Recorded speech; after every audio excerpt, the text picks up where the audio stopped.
Hello and welcome to Mrs. Law, and in this video we are going to see another important provision of IPC, and that is section 383 extortion. Now extortion जो कि chapter 17 of IPC में property related offences में आता है, तो इसके कुछ ingredients हैं जो कि अगेन किसी भी ऑफेंस में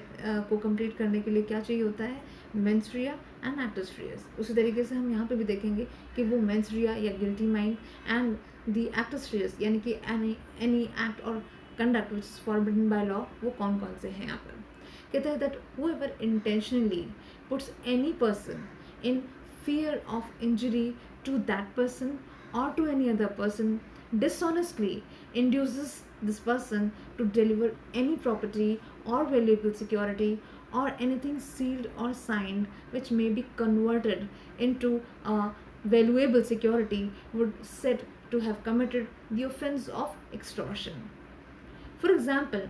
A person B person को कहता है कि अगर तुमने मुझे 20 लाख रुपए नहीं दिए तो मैं तुम्हें मार डालूंगा, जान से मार डालूंगा। तो यहाँ पे इस पर्सन ने इस बी पर्सन के ऊपर एक फियर ऑफ इंजरी क्रिएट किया और जिसकी वजह से ये पर्सन जो है वो डिसऑनेस्टली इंड्यूस हो गया कि वो प्रॉपर्टी जो मांग रहा है ऑफेंडर ए पर्सन, वो प्रॉपर्टी डिलीवर की जाए इस पर्सन को। तो यहाँ पे ये भी इम्पॉर्टेंट चीज़ है जानने के लिए कि इंजरी किस तरीके की हो। तो सेक्शन 44 ऑफ आईपीसी खुद बताता है कि 4 तरीके की इंजरीज की बात की गई है आईपीसी में, that is fear of person, mind और प्रॉपर्टी और रेपुटेशन। तो इस केस में जब हम इस वाले अपने एग्जाम्पल में बात कर रहे हैं, तो जहाँ पे ए ने बी को जान से मारने की धमकी दी या fear of injury of killing this person, तो यहाँ पे तो ये इंजरी हो गई टू दैट पर्सन और टू एनी अदर पर्सन का क्या मतलब हुआ। अब यहाँ इसी वाले एग्जाम्पल में अगर ए पर्सन बी पर्सन को कहे कि मैं तुम्हारे बेटे को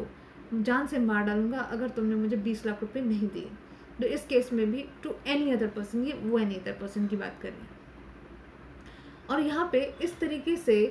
intentionally putting that person in fear of injury का क्या मतलब हुआ कि आपने इस पर्सन ने इंटेंशनली किसी को फियर ऑफ इंजरी में डाला और उस व्यक्ति को एक्चुअली डिसऑनेस्टली इंड्यूस किया कि वो प्रॉपर्टी को डिलीवर कर दे।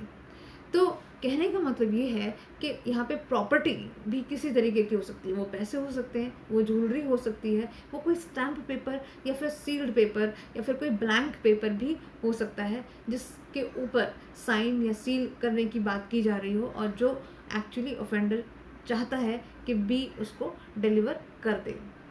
ना। यहाँ पे एक और इम्पॉर्टेंट बात जो नोटवर्दी है वो है कि फियर किस तरीके का हो। कह रहे फियर इस पर्सन के दिमाग में ऐसा हो, यानी कि जो विक्टिम है इस विक्टिम के दिमाग में फियर इस तरीके का क्रिएट हो जाए जो कि उसके माइंड को अनसेटल कर दे, वो उसके सोचने समझने की शक्ति उससे छीन ले और उसकी जो वॉलंटरीनेस है वो उससे छिन जाए और उस वॉलंटरीनेस के छिनने की वजह से ये पर्सन कोई एक्शन लेता है। यानी कि अगर इस पर्सन ने ए पर्सन ने बी पर्सन को ये कहा कि मैं तुम्हारे खिलाफ क्रिमिनल चार्जेस लगा दूंगा कि तुमने सी का मर्डर किया है अगर तुमने मुझे 20 लाख रुपए नहीं दिए तो यहाँ पे चाहे इस बी पर्सन ने किसी सी पर्सन का चाहे वाकई में कोई मर्डर किया हो या ना किया हो, यानी कि फॉल्स चार्जेस भी अगर क्रिमिनल चार्जेस की अगर बात की जा रही है तब भी अगर इस तरीके का कोई इंजरी है, क्योंकि क्रिमिनल चार्जेस लगाने का मतलब है आप किसी की रेपुटेशन को हार्म करने की बात कर रहे हो, यानी कि उसकी रेपुटेशन को हार्म करना चाहते हो, इंजरी देना चाहते हो। तो यहाँ पे यही चीज़ कही जा रही है कि अगर इस डर की वजह से ये बी पर्सन ने अपनी प्रॉपर्टी डिलीवर कर दी ए को, तो हम इसको ऑफेंस ऑफ एक्सटॉर्शन की कैटेगरी में मानेंगे। वही चीज़ मुबारक के केस में भी हेल्ड की गई, the threat of criminal charges, whether they are true or false, or whether that person is really guilty or innocent, irrespective of that fact, अगर इस बी पर्सन ने ए पर्सन को प्रॉपर्टी इस fear of injury में आकर की थी तो इसको हम एक्सटॉर्शन मानेंगे। इसके अलावा डिसऑनेस्टली इंड्यूसेस का मतलब क्या होता है यहाँ पे ना, जैसे हमने अभी अगर थेफ्ट की बात करें हम उससे थोड़ा सा कंपेयर करते हैं। यहाँ पे थेफ्ट में हमने कहा था that whoever dishonestly takes away the property out of the possession of another person without the consent of that person would said to have committed the offense of theft. लेकिन यहाँ पर क्या हो रहा है, यहाँ पे इंड्यूसमेंट इस तरीके का हो रहा है कि जहाँ पे फियर ऑफ इंजरी क्रिएट की जा रही है, जिसकी वजह से इस पर्सन को इंड्यूस किया जा रहा है कि वो खुद प्रॉपर्टी डिलीवर कर दे।